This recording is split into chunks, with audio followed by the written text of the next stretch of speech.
Stock मार्केटिंगमध्ये गुंतवणूक करून जास्त परतावा मिळवून देऊ असे आमिष दाखवून एकूण 60 लाख रुपयांची फिर्यादींची फसवणूक करणारे 2 आरोपी रायगड जिल्ह्यातून जेरबंद. गुन्हे शाखा युनिट 2ची कामगिरी. माहे एप्रिल 2023 ते माहे नोव्हेंबर 2025 पावतो.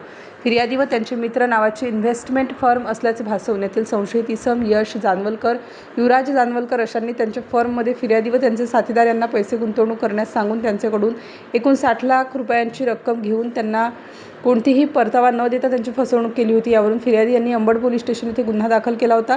गोपनीय माहितीच्या आधारे माहिती प्राप्त करून आरोपी हे जिल्हा रायगड येथे असल्याबाबत माहिती मिळताच गुन्हे शाखा युनिट 2 कडील अधिकारी व अंमलदार पथकाने खोपोली तसेच नेरूळ परिसरात जाऊन आरोपितांचा शोध घेतला असता आरोपी नामे युवराज सुरेश जानवलकर वय 32 वर्ष, यश सुरेश जानवलकर वय 30 वर्ष हे मिळून आल्याने त्यांना ताब्यात घेऊन त्यांच्याकडे वरील गुन्ह्यांच्या अनुषंगाने विचारपूस केली असता त्यांनी गुन्हा केल्याची कबुली दिल्याने दोन्ही आरोपितांना नाशिक येथे आणून पुढील कारवाईकामी अंबड पोलीस ठाणे येथे हजर करण्यात आले आहे.